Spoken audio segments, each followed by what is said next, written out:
talking about a revolution. It sounds like a whisper. Hello, welcome to another show of New Hampshire Citizens for Progress. Hi, I'm Ken Wells, and I'm pleased to be with you today virtually for today's Citizens for Progress show. With us today, we are fortunate to have a couple of special guests, Sarah Brock of Vital Communities and Don Kreis of the Office of the Consumer Advocate. Today, we want to explore how energy efficiency helps consumers and how New Hampshire is on a journey towards the pursuit of energy efficiency. So let's take a moment to get to know our guests. Sarah, can you tell us a little bit about yourself and what you do? Certainly can, and thank you for having us today. My name is Sarah Brock. I am based in the Upper Valley of New Hampshire, technically in White River Junction, Vermont, at Vital Communities. We're a nonprofit serving 69 towns in the Upper Connecticut River Valley of Vermont and New Hampshire, and I manage all of our energy-related programming. Thanks, Sarah. Don, could you tell us a little bit about yourself and what you do? Sure. Since February of 2016, I have been New Hampshire's consumer advocate. My job is to represent the interests of residential utility customers at the Public Utilities Commission and any other place where the interests of residential utility customers are at issue. And since before I took office, I have been convinced that the best thing that I can deliver to my constituency is energy efficiency. And that is because negawatts are cheaper than megawatts. It is always better to make the system more efficient and help people not need that next unit of energy rather than buy it from all the traditional sources of any kind. Well, thank you. So I just want to put this out here to help our viewers understand what we're talking about. What exactly is energy and what is energy used for in New Hampshire? That's a great question. So energy is anything that does work. So we use energy to heat our homes. We use energy for lights. We're using energy to power the systems that we're using to create this program and give people access to it. And energy is all of the processes that occur in workplaces, in factories, the motors, the industrial processes, the lights, the machinery, and basically everything we do takes energy. That's the law of physics, and I was an English major. Well, thank you very much. That's great. So what exactly is energy efficiency and why is higher efficiency good? So energy efficiency means getting more work out of any particular unit of energy. So if I take all the light bulbs in my house that are incandescent and replace them with LED bulbs, which are much more efficient, then I can produce the same amount of light and enjoy the same amount of light in my home for a fraction of the amount of energy that's needed. And so therefore I have become significantly more energy efficient. It's a great idea. Sarah, can you tell us a little about yourself and what you do? Sure, Ken, and thank you so much for having us here today. My name is Sarah Brock. I run the energy program at Vital Communities. We're a nonprofit based in White River Junction, Vermont, and we serve 69 towns in the Upper Connecticut River Valley of both Vermont and New Hampshire. So I manage our work related to energy, but we work in housing and agriculture and transportation, any issue that requires region-wide collaboration and really innovative collaborative solutions. We operate in that nexus. Great. Sarah, can you tell us how people can improve energy efficiency? What sort of things can they do? So for any of us Granite Staters, there's many things we can do in our individual lives, whether it's adjusting how we get around, vehicles with better mile per gallon ratings and just logging fewer miles on the road helps. In fact, many people don't realize that most of our energy actually is consumed in transportation. But then when you think about our homes, certainly anything you can do to switch over your lights to LEDs or have more efficient electrical appliances. And then when you really want to talk about where energy efficiency hits our wallets and our comfort, we're talking about our homes, our old, drafty New Hampshire homes, and how we can get them to consume less energy to keep us warm in winter and cool in summer. Thanks. Could you tell us a little bit about energy audits? Can people get help from professionals who are experts in finding out where energy is being lost? Absolutely. I think the most important thing that we need to realize is that you have to hire a professional to really understand energy efficiency in your home. I think if you asked any average New Hampshire resident on the street, they would say, well, gosh, it's my windows that are the most inefficient thing about my house. And actually, that's not the case. If you hire an energy auditor, and there are energy auditors across the state, and it costs anywhere from nothing to a few $100s to get them to come and do an assessment for you. And if you do that through NH Saves. So, Sarah, how can people improve their energy efficiency? How can they start? Well, to start improving energy efficiency in your home, it's best to hire a professional to do an assessment to get a sense of where the best bang for your buck in those energy savings lives, because it's different for every home. And there are always cost-effective energy saving opportunities in any home, whether it was built last year or 100 years ago. So generally what you would do is you would hire someone to come out, spend a few hours in your home, do a full assessment, and then give you a scope of work proposal that really lays out what you could do, how much it would cost, and how much you could save by improving the insulation and air sealing generally in your home. Well, thanks, Sarah. You mentioned the sort of cost benefit in energy efficiency, and I'm wondering if you or Dawn would like to discuss the cost benefits to energy efficiency. How does investment in energy efficiency happen in New Hampshire? I just want to say that there are really two ways of looking at that. There is the perspective of the participant, the folks that Sarah is talking about, and the questions that an individual homeowner or business owner needs to answer about what kind of investment is appropriate and energy efficiency. And then there is the perspective of all electric customers. We have ratepayer funded energy efficiency in New Hampshire because we subject the measures to a rigorous cost benefit test. That means that if we're spending ratepayer money, all of our money on energy efficiency, it has to save all of us money. So the idea is to create a win-win, and we know how to do this. If we get it right, then the amount of money on your electric bill that goes into subsidizing energy efficiency is a net gain for all customers, and the amount that you have to invest as an individual business owner or homeowner means that your energy bill goes down enough to more than offset the investment that you make. And so you save money. So, the energy. The investment you make creates enough savings that you save money? Right. The idea on the customer side is you make investments in energy efficiency that get helped from the statewide energy efficiency programs. Your costs are reduced to the point where the amount that you invest is less than, on a monthly basis, the amount of money that you save on your energy bill. So it's a net gain for you. That's why Amory Lovins, the energy guru, says energy efficiency is the lunch that you get paid to eat. Well, why don't people just do this on their own then? Why does the state of New Hampshire have a program to help people with making that investment? Because it is often not cost effective in the near term without some help. People are very busy. They don't have time to focus on their energy needs. So there are all these market barriers, and it's very difficult to convince people to make capital investments given all the demands that are made on their limited resources. It's interesting you say that, Don, because everything you just said is completely accurate.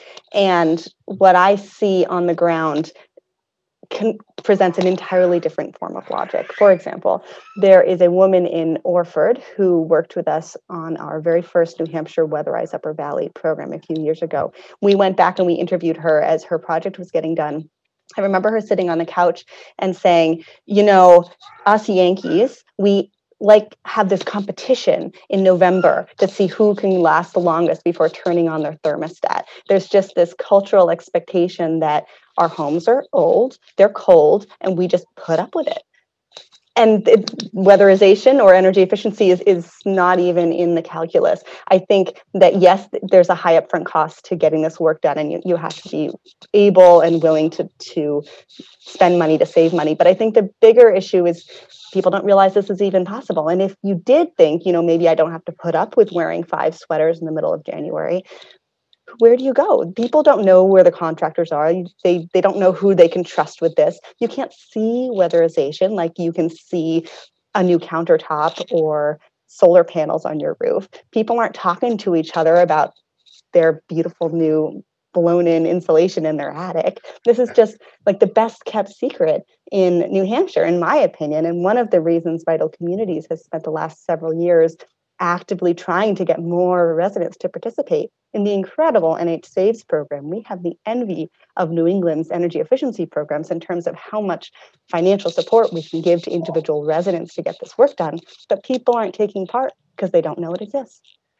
And to that point, Sarah, we actually have achieved a lot of the energy efficiency potential in the residential sector. We really have weatherized a lot of homes, and we've retrofitted a lot of light bulbs, so people are using LEDs now. So as we look ahead to the future of ratepayer-funded energy efficiency, most of the potential now is in the commercial and industrial sector, which is very exciting because making the case to businesses that it's in their best interest to do this is pretty exciting stuff.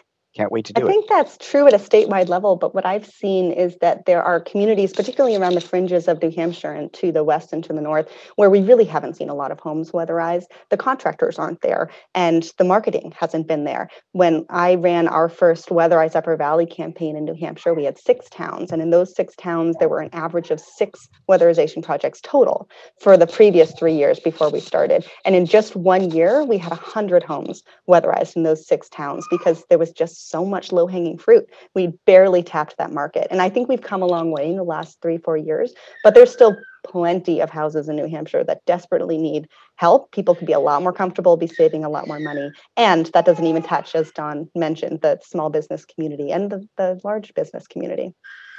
Sarah, I wonder if you could give us an idea of how much people could actually save through weatherization and upgrading their energy efficiency. Yeah, savings vary for every home. What I generally say is that NH Saves will tell you that there's an average of 20% energy savings, which is great. That being said, a lot of folks who go through the program, and I'm one of them, have been so cold for so long that they turn their thermostat up once the house can handle that. So you might not see that full 20% if your house is now warm enough that you can actually stand to keep it at 68 degrees. And maybe you'll choose to do that rather than get the bump on your energy bill. Thanks. So Don, I wonder if I could ask you about how energy efficiency is actually paid for through the ratepayer means. What's the mechanism for this? Well, on your electric bill, there's a little thing called a system benefits charge embedded in your natural gas bill. If you have a natural gas utility, is a thing called the LDAC, which is sort of utility regulatory ease for the same thing as the system benefits charge, only on the gas side. And it is a relatively small slice of your electric bill. We subsidize energy efficiency programs through these charges on everybody's utility bills. And as I mentioned earlier, it has to pass a rigorous cost benefit test. And the deal gets even better if you decide to do these things in your own home or your own business. Then it's a real win-win. Is one of the ways that it's a good deal for you, even if the energy efficiency is happening on the house across the street? How does that work? That it benefits somebody across across the street from you? Absolutely. The way our electric rates are structured, we all pay for the extremely expensive cost of acquiring that next unit of energy. And we pay it through capacity charges and through energy charges and distribution charges. And if we can avoid that next unit, it's going to be cheaper than buying the next unit. That's why it's cost effective. So what you're saying is our energy markets are set up to meet the very highest demand, say in midsummer, and the rest of the time when the demand isn't that high, you have say generating units and so forth that isn't being used. Isn't that a sort of inefficiency? That's total inefficiency. And of course, we're working on those things as well for this on. So we're looking at all kinds of technologies to shift the demand around and to create storage opportunities and all of that. We're looking overall at opportunities to make sure that we use energy when it is efficient to use it, right? So it's way cheaper to produce electricity in the middle of the night. So we need to create systems and rate structures so that we take advantage of energy when it's cheap and use less of it when it's expensive. So that's part of energy efficiency too, figuring out how to store energy so that when we need it on those hot July afternoons, it's there for us without being too expensive. Terrific. So you mentioned that this is the ratepayer funding is under very careful scrutiny, presumably by the Public Utilities Commission. But isn't it also isn't it the utilities themselves that administer this this program? So it's really interesting, as Sarah knows, as somebody who straddles the Vermont-New Hampshire border, over in Vermont, they have a independent energy efficiency utility called Efficiency Vermont. So it isn't part of any of the utilities. Here in New Hampshire, we actually rely on our electric and natural gas utilities to deliver the programs. And what we've found over the years is that both of those systems work. The second most successful state in the country in delivering ratepayer-funded energy efficiency is Massachusetts. Massachusetts, like New Hampshire, relies on its utilities to deliver the efficiency programs. In fact, they basically have the same utilities that we do, and they're doing a much better job. They're saving a lot more energy in Massachusetts than we are. So what that tells me is it's not the fact that we're relying on the utilities to deliver the programs. It has to do with how committed we are as a state to the whole principle of energy efficiency. So the funds that come to the programs through the system benefit charge and the I understand that the Regional Greenhouse Gas Initiative is involved in as well. Those funds that are earmarked for energy efficiency, I understand that some portion of those is rebated back to the customer rather than actually being put into the energy efficiency program. Is that right? Well, that is how the Regional Greenhouse Gas Initiative revenue stream works. That's a relatively small slice of the budget. And we also sell energy efficiency into the regional capacity market, and we get a little bit of revenue out of that as well. So we are somewhat diversified in terms of how we pay for this stuff, but the bulk of it does come from the charges that everybody pays on their electric and natural gas bills. So maybe you could give us an idea of how much money are we talking about in this? Because when I look at my bill, I see 0.7 of a cent per kilowatt hour, 7 mils of system benefit charge. And about 0.5 of that is for energy efficiency, and about 0.2 is for the energy assistance program. That doesn't seem like an awful lot of money on my bill. But does it generate a lot of funds on the state level? Absolutely. When you multiply those really small numbers by the number of kilowatt hours and the number of users, it gets pretty big. We were looking at an $80 million a year program, and we're hoping to ramp it up and make it even bigger in the coming 3 years. We're really looking, I hope, at spending about $350 or $60 million over the next 3 years on ratepayer-funded energy efficiency in New Hampshire. And, it is a perfect stimulus package that we can use to help bring the state out of the trough that we're in because of the pandemic. Okay, so I guess, Don, my question would be about, there was a recent letter filed, an objection or a proposal to stop the funding from the SBC for energy efficiency. What the New Hampshire PUC order, 26323, docket DE 17-136, and current one DE 20-092. What is that about? Well, there are folks like Representative Vose and Representative Harrington and the Business and Industry Association who have a long-standing philosophical objection to ratepayer-funded energy efficiency. Their perspective is that if it was such a great thing, the free market would just drive people naturally to do it. And so they see an opportunity in the form of a proposed 3-year plan that would significantly ramp up the commitment to energy efficiency, which has to be paid for, and the pandemic, which they argue is no time to be raising the system benefits charge. I think they're 100% wrong. I think that I believe the exact opposite of what they contend. I think this is the time to redouble our commitment to energy efficiency, because the more we invest, the more we're going to put the state back to work. And by the way, every cent we spend on energy efficiency is wealth we retain right here in New Hampshire. We're not exporting it to big fossil fuel companies or to big multi-state utilities. We're retaining it here in the state because we put local people to work administering and implementing and delivering energy efficiency measures. Thanks. Sarah, maybe you could tell us a little bit about that investment. You know, the idea that the market would encourage people to make the investment themselves without assistance to seek greater energy efficiency. Do you see that working, or you know, if that was working, would there be any need for vital communities? Well, I think any nonprofit hopes that eventually they will become obsolete. So I do hope that someday we are not needed. The reality is that for your average Granite Stater, energy is some proportion of their stress level and income stream, but not their top priority really ever.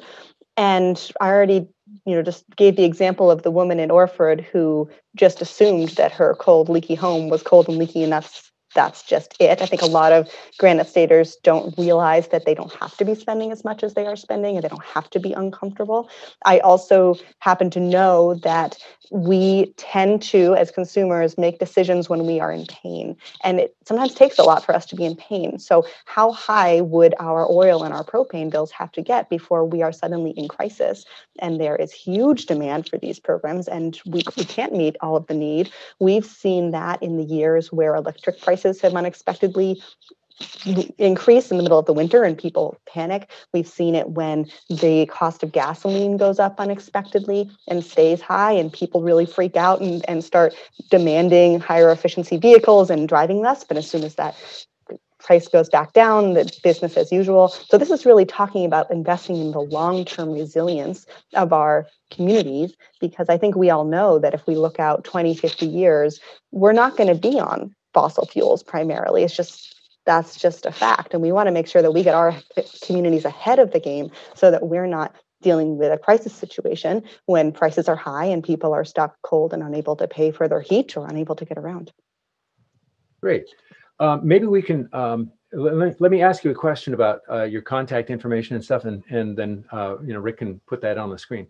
So Sarah, if people want to do something, they want to get an energy audit, they want to find out what's available, and how can Vital Communities in the state of New Hampshire help them? When we're talking about efficiency, nhsaves.com is where any Granite Stater should look for more information. Vital Communities, if you live in the Upper Valley, is a great resource for a little bit of extra help and hand-holding, but really nhsaves.com is the place to start. Thank you. So let's see. Don, do you want to say some more about the proposal to defund the energy efficiency program, or to change the way that SBC and RGGI work? Well, it's really quite interesting. We do energy efficiency in New Hampshire in 3-year plans. And so the current 3-year plan is about to expire at the end of this year. So we have a broad agreement among the utilities, my office representing residential ratepayers, a bunch of nonprofit organizations that care about this stuff, state agencies, and everybody is before the PUC saying, look, we have this ambitious plan that would call for us to save 4.5% of electric sales over the next 3 years and 2.8% of natural gas sales over the next 3 years. We should pay for it because it's all cost effective. And it's the PUC staff itself, the skeptics in the electric division, who were in front of the PUC saying, wait a minute, don't do that. And they're sort of aided and abetted, or I suppose agreed with, by the Business and Industry Association and certain legislators in the legislature whose caucus is emerging as the majority in the next session. So there's a lot of political and ideological opposition to energy efficiency, but there's no conclusive case that suggests that it's anything other than cost effective. So I'm hoping the PUC approves the plan, but it takes a little political moxie on their part to do that.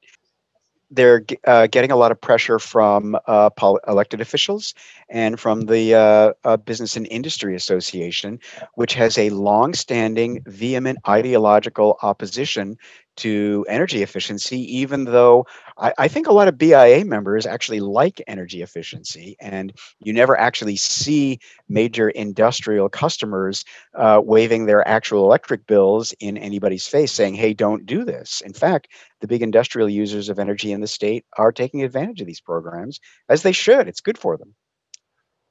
Is there any constituency that actually benefits from energy inefficiency?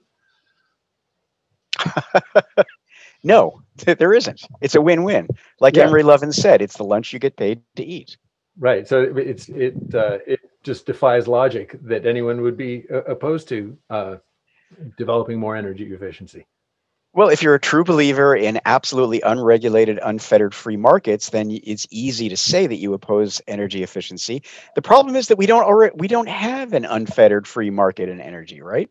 Like electricity is delivered by monopoly providers. You aren't allowed to do whatever you want. You're sort of stuck with the system we have. So this is a way to basically save as much money as you can while being an involuntary customer of our energy system. I want to thank everyone for watching the show, and especially the participants. Ken, I want to thank you for coming in and hosting the show, because I have to deal with some medical, and this takes a little bit of weight off of me. Sarah, I went to your website and I looked at the amount that your agency covers, and you cover a little bit of everything, regardless of what it is: transportation, workers, housing. You cover a lot of topics, and I really am glad that I took the time and looked at what you were providing. And as always, Dawn, keep up the good fight. Save us money, and make sure that us citizens, the ratepayers, are being treated the best we can. Energy efficiency is the hill I die on, I promise. And every ratepayer in the state should go to nhsaves.com and check out what's available to them. Well, Dawn, Sarah, thanks so much for coming in and talking to us today. And I hope that folks, the viewers, have enjoyed and learned something from our discussion today. And thanks, Rick, for helping make this all possible. And I want to thank all you at home for spending your time and watching this show. Take care, be healthy, be safe, and thank you. The preceding program was provided by an independent producer solely responsible for its content. The opinions expressed do not necessarily represent the views of this station, its staff, board of directors, or underwriters.